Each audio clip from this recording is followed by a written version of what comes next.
Assalamualaikum warahmatullahi wabarakatuh. Kami dari kelompok 1 ingin menjelaskan materi tentang logam murni.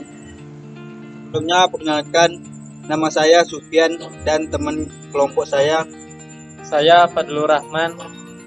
Saya Gusti Sundari. Saya Rahmat Jumalindo. Baiklah, tanpa banyak bicara, langsung saja kita masuk ke materi, yaitu logam murni. Pengertian logam murni. Logam murni adalah logam yang digunakan dalam kondisi murni, tanpa campuran dan hanya terdiri dari satu jenis atom. Contohnya emas murni, timah murni, tembaga murni, seng, aluminium, platina, solder, dan perak.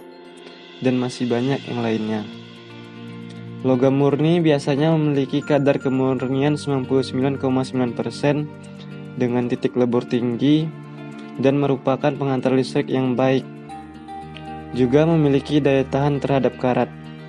Logam murni kebanyakan tidak digunakan begitu saja tanpa dipadukan dengan logam lain, karena biasanya sifat-sifatnya belum memenuhi syarat yang diinginkan. Logam non-ferro dapat digunakan dalam kondisi murni seperti platina, emas, dan perak.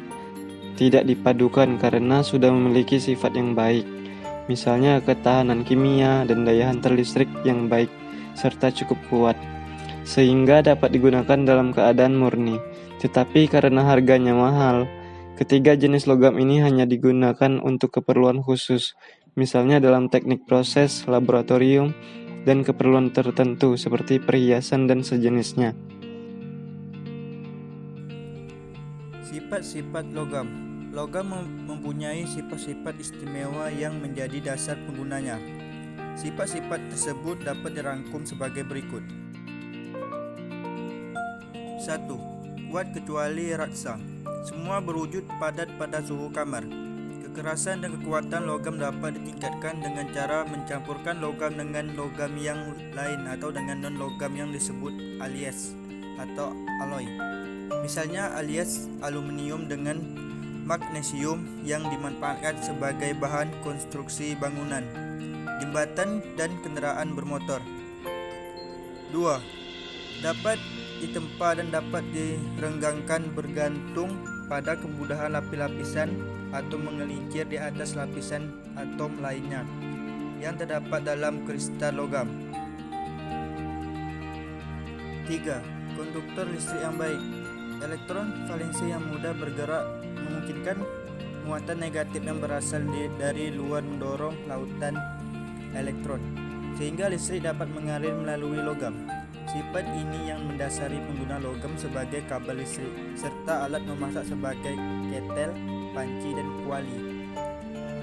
4. Pengantar panas yang baik. Bila bagian tertentu dari logam dipanaskan, maka elektron-elektron pada logam tersebut akan menerima sejumlah energi, sehingga energi kinetiknya bertambah dan gerakannya semakin cepat. Elektron yang bergerak cepat itu akan menyerahkan sebagai energi kinetiknya kepada elektron lain, sehingga seluruh bagian logam menjadi panas dan naik suhunya. Beberapa pengertian dan kegunaan logam murni.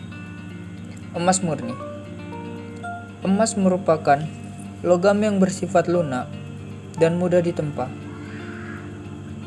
Emas digunakan sebagai standar keuangan di banyak negara dan juga digunakan sebagai perhiasan dan elektronik. Sedangkan timah murni, suatu logam yang lunak serta mudah dibentuk yang mempunyai warna putih keperakan. Logam tersebut digunakan untuk dapat menyepuh baja, guna menghentikan korosi, serta juga dalam alloy perunggu. Vector, logam campuran timah dan juga timbal, serta solder. Beberapa pengertian dan kegunaan logam murni. Tembaga murni, logam yang mudah dibentuk dan yang mempunyai warna kemerah-merahan, yang digunakan untuk dapat membuat kabel listrik, tangki air panas, serta alloy kuningan, perunggu, dan juga kupronikel. Sedangkan seng murni, suatu logam yang mempunyai warna putih kebiruan yang diambil dari mineral seng blend atau disebut dengan spharefit. Logam tersebut digunakan untuk dapat melapisi besi agar tidak berkarat atau dikenal dengan galvanisasi. Logam tersebut juga dapat digunakan di baterai-baterai listrik tertentu serta dalam alloy-alloy seperti kuningan. Spesifikasi dan kegunaan logam murni. Yang pertama, aluminium murni. Aluminium ialah logam yang mempunyai warna putih keperak-perakan, serta juga memiliki sifat ringan dan juga tahan terhadap korosi atau karat. Logam tersebut berasal dari bijinya bauxit dengan proses elektrolis. Aluminium ini digunakan dalam kabel-kabel listrik, lintas udara, pesawat terbang, kapal, mobil, dan juga kaleng minuman. Yang kedua, platinum murni. Logam ini yang mempunyai warna putih keperakan, yang mudah dibentuk dan juga digunakan untuk membuat perhiasan, barang elektronik, serta sebagai katalisator.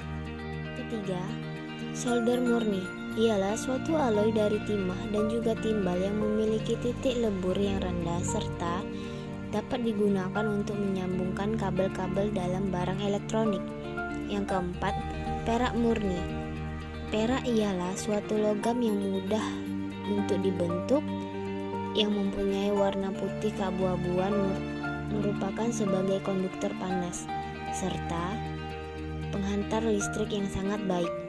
Logam tersebut dapat digunakan untuk membuat perhiasan, peralatan perak, serta film fotografi. Demikian presentasi dari kelompok 1. Apabila ada kekurangan dan kelebihan dari kelompok kami mohon maaf. Assalamualaikum warahmatullahi wabarakatuh.